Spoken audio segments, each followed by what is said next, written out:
네, 이데일리 TV입니다. 신세계, FNF, FP 위성, 세원, 쇼박스, 다날, 센트럴 모텍, 삼성출판사 올라와 있고요.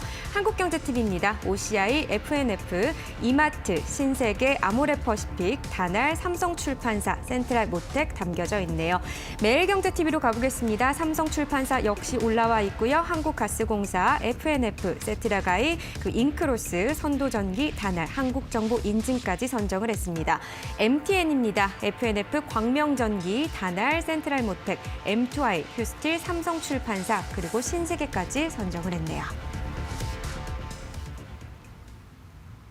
네, 지금 보니까 유통업도 좀 올라와 있고요. 또 삼성출판사, FNF 좀 그래도 겹치는 종목도 좀 올라와 있는 상황. 그리고 우주항공 쪽도 역시나 네. 올라와 있고요. 어떻게 보세요?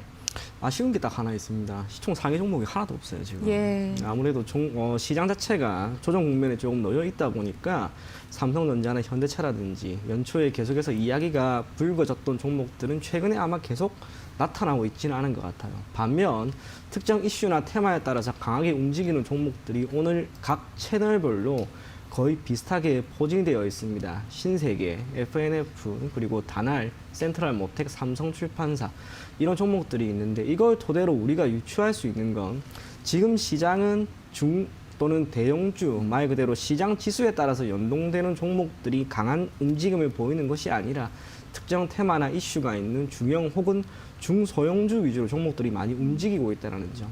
물론 이것 또한 지난해 기준으로 중형주나 대형주 쪽의 수익률이 매우 좋았기 때문에 상대적으로 소형주 같은 경우에는 많이 소외가 되었죠. 이제 그게 순환이 자연스럽게 되고 있는 게 아닌가 그렇게 생각을 합니다. 그렇기 때문에 여러분들은 지금부터 가급적이면 대형주 위주로 포트폴리오를 구성을 하는 것보다 중형주 혹은 중소형주 위주로 재무 구조가 탄탄하고 실적이나 기타 테마가 있는 종목들을 단기적으로 대응한다면 지금과 같은 시장에서 좋은 결과를 충분히 만들 수 있지 않을까 그런 생각이 들었던 오늘 특징주의 모습인 것 같습니다. 네, 어쨌든 매기가 중소형주 쪽으로 쏠리고 있는 것만은 네. 틀림없는 사실인 거네요. 네, 그동안 좀 그렇죠. 소외 받으셨던 분들도 이제는 조금 기다려 볼 만도 하시겠어요. 그럼요. 이제 실적이 생각보다 좋게 나오는 기업들이 의외로 많이 있어요. 예. 지난해 같은 경우 코로나19에 따른 충격으로 2월, 3월만 하더라도 저도 마찬가지지만 기업들의 실적이 매우 좋지 않을 것이다라고 전망을 했는데 막상 뚜껑을 열어보니까 그게 아니었죠. 좋았던 기업들도 많이 나왔고 하지만 한 가지 아쉬웠던 게 외국인들이 선물 쪽에서 강한 매수세를 보이면서 코스피 기준 200, 코스피 200에 속한 대형주 위주로 포트폴리오를 많이 구성했다라는 것. 그런 흐름이 1년 동안 이어졌습니다. 그렇다면 이제는 이 대형주가 아닌 중형주나 소형주 쪽으로 눈을 조금 더 돌려보는 게 필요한 시점이 아닌가 그런 생각이 꽤나 많이 듭니다. 네, 알겠습니다. 지금 코스피 시가총액 상위 종목들은 삼성 바이오로직스를 제외하고는 모두 다 지금 하락 흐름을 나타내고 네. 있는 그런 상황이네요. 알겠습니다. 자, 그러면 저희 특징주 중에서 한 3가지 종목 분석해 보도록 하죠. 첫 번째 종목 어떤 거부터 볼까요? 네, 첫 번째는 신세계를 한번 볼 건데 예. 오늘 주가 흐름이 상당히 좋아요. 다른 것보다 신세계 같은 경우에는 지난해 2월부터 터진 코로나19에 따른 피해를 고스란히 받은 한 가지 업종이라고 할 수가 있습니다.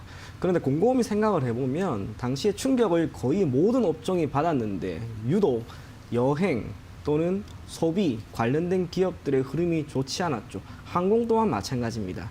하지만 최근에 백신이 나옴과 동시에 관련 기업들의 주가 상승이 분명 회복세를 보이고 있는데 신세계는 아직까지 완전한 회복을 보였다고 할 수는 없습니다. 그럼에도 불구하고 크게 2가지 사업 부문이라고 할 수 있는 면세점과 백화점 부문에서의 실적 개선 기대감이 계속해서 나오고 있는 거죠. 특히 백화점 같은 경우에는 올 1월 설을 기점으로 해서 크게 소비가 증가가 되었다라고 하는 이야기가 많이 나오고 있고요. 면세점 같은 경우에는 아직은 부족하다 할지언정 결국에는 백신을 기반으로 해서 해외로의 여행이라든지 항공 수요는 점진적으로 충분히 개선될 가능성이 있습니다. 그렇다면 지금 주가는 또는 실적은 한 가지 기저효과로 우리가 바라보면 지금 구간이 매우 저평가되어 있는 구간이 아닌가 그렇게 생각을 하고요. 오늘 주가가 꽤나 의미가 있습니다. 지난 12월과 1월에 기록을 했던 고가를 모두 돌파하는 움직임이 나왔는데 그렇다면 적어도 신세계 같은 경우에는 코로나19에 따른 충격이 있던 시점까지는 주가는 회복을 할 수 있지 않을까 그렇게 생각이 됩니다. 대략 가격대가 30만 원이에요. 오늘 관련된 기업에 대한 리포트도 많이 나왔는데 거의 대다수가 31만 원. 32만 원 정도를 목표 가격으로 잡고 있습니다. 그게 뜻하는 건 적어도 신세계라고 하는 기업의 미래 가치가 지금보다는 나을 것이다 라고 하는 점을 고려한다면 여러분들이 30만 원 정도까지는 보유를 하는 것, 혹은 내일 약간의 조정이 나온다면 신규로 매수를 해도 매우 괜찮은 가격대가 아닌가 그렇게 생각이 됩니다. 특별한 악재가 없다면 24만 원 정도를 손절 가격으로 잡고요. 30만 원을 단기적으로, 더 길게 본다면 35만 원 정도를 목표 가격으로 잡고 대응하면 괜찮을 것 같습니다.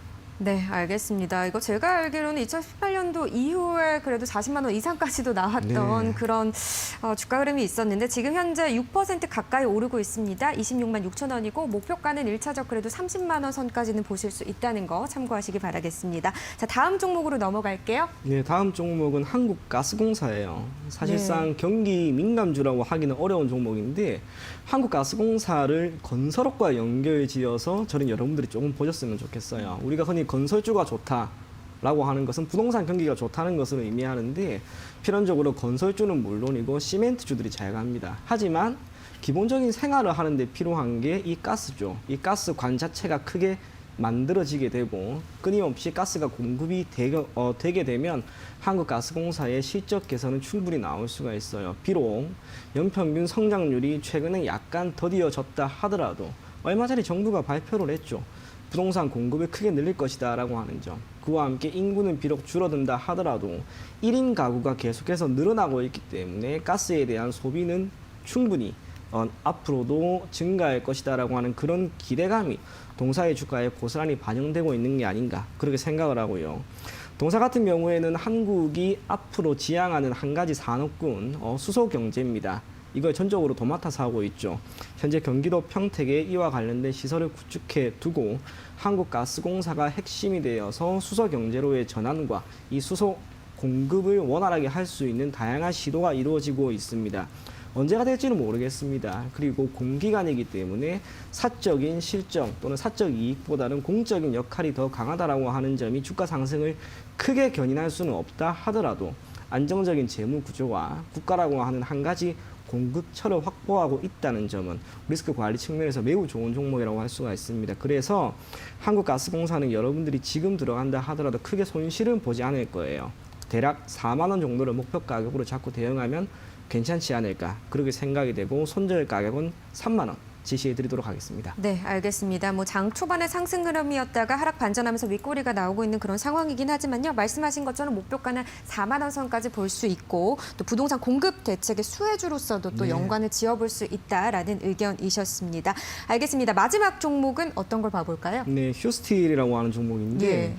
강관 제조라고 하는 사업을 하고 있습니다. 원통형 구조의 하나의 쇠파이프라고 할 수가 있는데 기본적으로 이 철강 업종 같은 경우에는 국제 원자재 가격의 상승이라고 하는 한 가지 호재거리도 있지만 이 강관에 대한 수요를 창출하고 있는 건설, 조선, 자동차 지금 흐름이 전부 다 괜찮잖아요.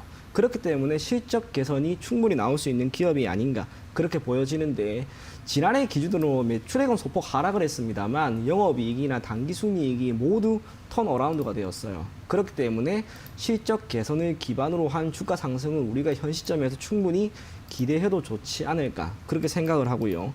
동사 같은 경우에는 차트를 정말 유심히 보셔야 합니다. 차트 같은 경우 지난해 4월부터 길게 보면 올 2월까지 주가가 옆으로 계속해서 횡보를 했죠. 그러네요. 그리고 오늘이에요. 오늘 갭 상승을 매우 크게 보이면서 나왔는데 저는 개인적으로 이 갭을 메우지만 않는다면 휴스틸 같은 경우에는 우상향 흐름이 오늘부터 출발하는 거라고 생각이 돼요. 그만큼 기간 조정이 매우 길었습니다.